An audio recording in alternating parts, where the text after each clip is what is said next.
Vicente Robles era un representante de una empresa que fabricaba objetos de regalo que en aquel momento se disponía a ir a visitar a un nuevo comercio dedicado a la venta de dichos artículos que se había instalado desde hacía poco tiempo en una calle adyacente del conflictivo barrio barcelonés El Raval para ofrecerle sus servicios.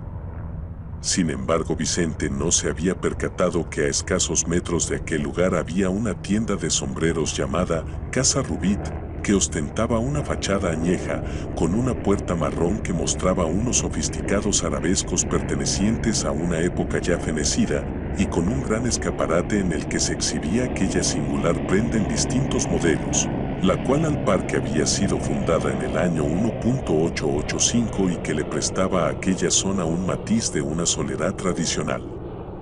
De manera que cuando el representante terminó su quehacer e iba en busca de su coche, reparó al fin en aquella sombrería y se detuvo con curiosidad para mirar el escaparate mientras se preguntaba con un condescendiente escepticismo, ¿quién comprará hoy en día estos sombreros? Ahora casi todo el mundo lleva la cabeza descubierta. Solo algunas personas de cierta edad que se han quedado rezagadas en el pasado. Por eso mismo que esta tienda poca recaudación hará. Vicente se hallaba mirando aquellos sombreros cuando le llamó poderosamente la atención la cabeza de un maniquí que llevaba puesto un sombrero de color gris y de ala ancha como los que había usado su abuelo años atrás. Mas lo que al hombre le impactó sobremanera no era el sombrero que llevaba en la cabeza dicho maniquí, sino la insólita expresión de terror, de pasmo que se reflejaba en los vidriosos ojos de éste. Vicente consideró que era de muy mal gusto mostrar al público aquella cabeza. Con toda seguridad los dueños de aquel establecimiento debían de ser gente poco escrupulosa y no se habían fijado en la mala impresión que pudiera causar al público la mirada de aquel rostro. El representante decidió pasar por alto aquella visión y siguió su camino mientras se esforzaba en pensar que gracias a él, a su peculiar don de gente, su empresa había conseguido un nuevo cliente. Por otra parte, aquella noche Vicente Robles y su mujer Rosaura, que era un matrimonio sin hijos, había invitado a cenar en su hogar en señal de agradecimiento al amigo de la infancia del representante Pedro Costa y a su rubia mujer Mercedes, el cual era un inquieto ejecutivo de la empresa en la que trabajaba Vicente, y había sido quien había influido en la directiva para que aceptaran los servicios de este. Como es de imaginar, en la reunión gravitó una agradable atmósfera de cordialidad, sobre todo suscitada por la buena cena con que Rosaura había obsequiado a los invitados.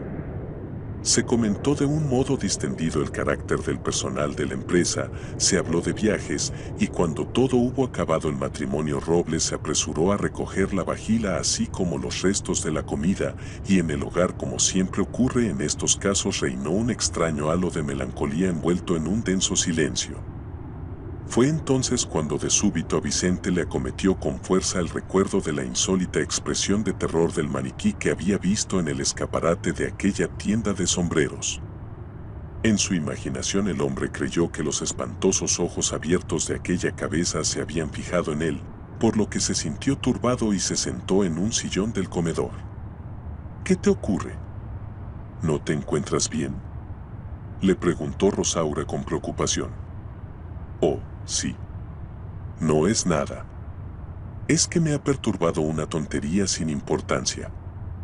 Ya sabes que a veces nos asaltan pensamientos vanos que son tan molestos como un moscardón pero que no tienen ningún fundamento. Es algo que hoy he visto en la calle. Ah. Bueno.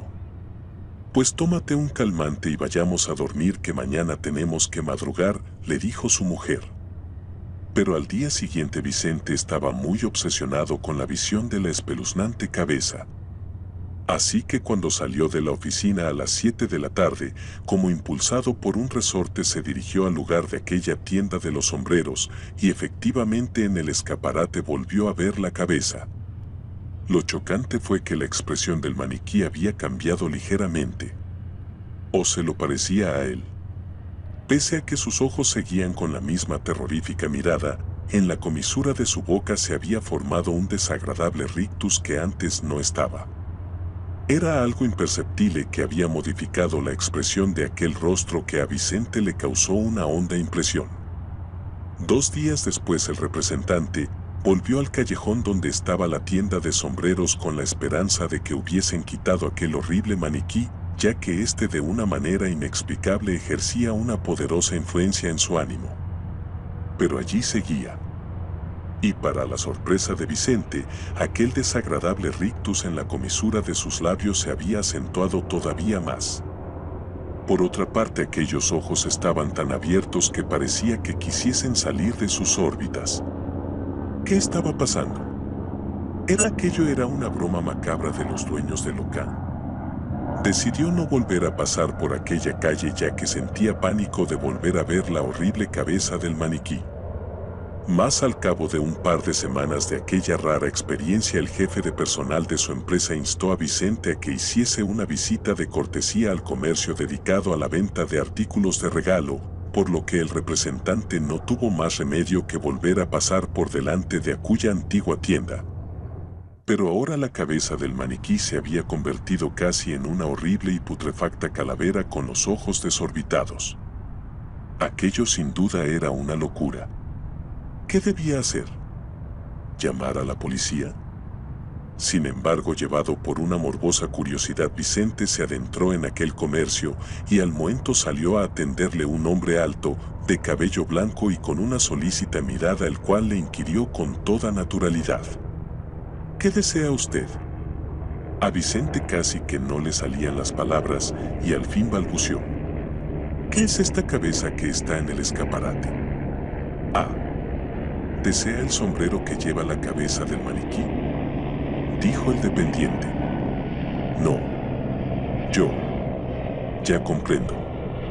Seguidamente el misterioso dependiente sacó una hacha de debajo del mostrador y se abalanzó con fiereza contra Vicente, que no estuvo a tiempo de esquivar el ataque.